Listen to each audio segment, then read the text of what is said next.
Botticelli Casuals. The real casuals. Botticelli and Raphael, shirts and trousers.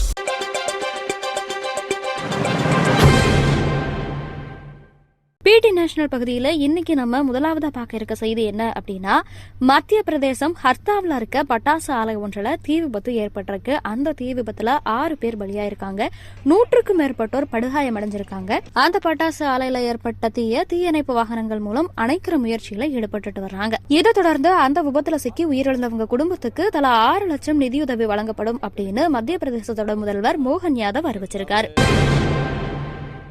வரி பங்கீடு செய்யறதுல எந்தவித பாரபட்சமும் இல்ல அப்படின்னு மத்திய நிதித்துறை செயலாளர் சோமநாதன் சொல்லியிருக்காரு. மாநிலங்களுக்கு வரி பங்கீடு செய்யறதுல பாரபட்சம் இல்ல, நிதி ஆணைய பங்கீடுபடி மாநிலங்களுக்கு மத்திய அரசு நிதியை விடுவிச்சுட்டு தான் இருக்கு அப்படின்னும், கூட்டு குடும்பத்துல உள்ள எல்லாருக்கும் அவங்க வருமானத்திற்கு ஏற்றபடி நிதியை ஒதுக்க முடியுமா, எந்த மாநிலத்துக்கு எவ்வளவு வரி வசூலிக்கப்படுகிறது அப்படிங்கறதுலயும் பல்வேறு கோணங்கள் இருக்கு, நிதி பங்கீடு பிரச்சனை காலம் காலமா தொடர்ந்துதான் வந்துட்டு இருக்கு அப்படின்னு மத்திய நிதித்துறை செயலாளர் சோமநாதன் புதிய தலைமுறைக்கு பேட்டியளிச்சிருக்காரு.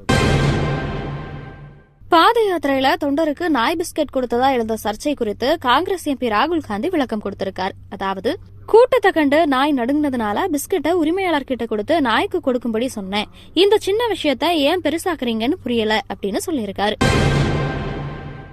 மாநிலங்களுக்கு நிதி பங்கீடுல இருக்க பிரச்சனை தொடர்பா டெல்லி ஜந்தர் மந்தர்ல நாளைக்கு அனைத்து கட்சி சார்பில் ஆர்ப்பாட்டம் நடக்க இருக்கு.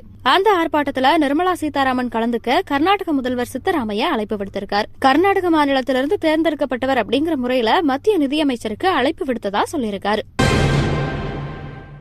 மேற்கு வங்க முதல்வர் மம்தா பானர்ஜி இந்திய கூட்டணியில தான் இருக்காரா அப்படிங்கிற பிரச்சனைக்கு ராகுல் காந்தி விளக்கம் அளிச்சிருக்காரு. மம்தா பானர்ஜி இந்திய கூட்டணியில தான் இருக்காங்க, நிதிஷ்குமார் மட்டும்தான் இந்திய கூட்டணியில இருந்து வெளியேறி இருக்காரு அப்படின்னு சொல்லியிருக்காரு.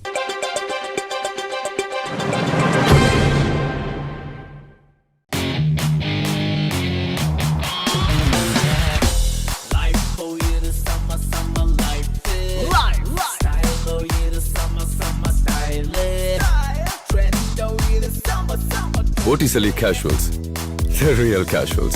Botticelli and Raphael, shirts and trousers.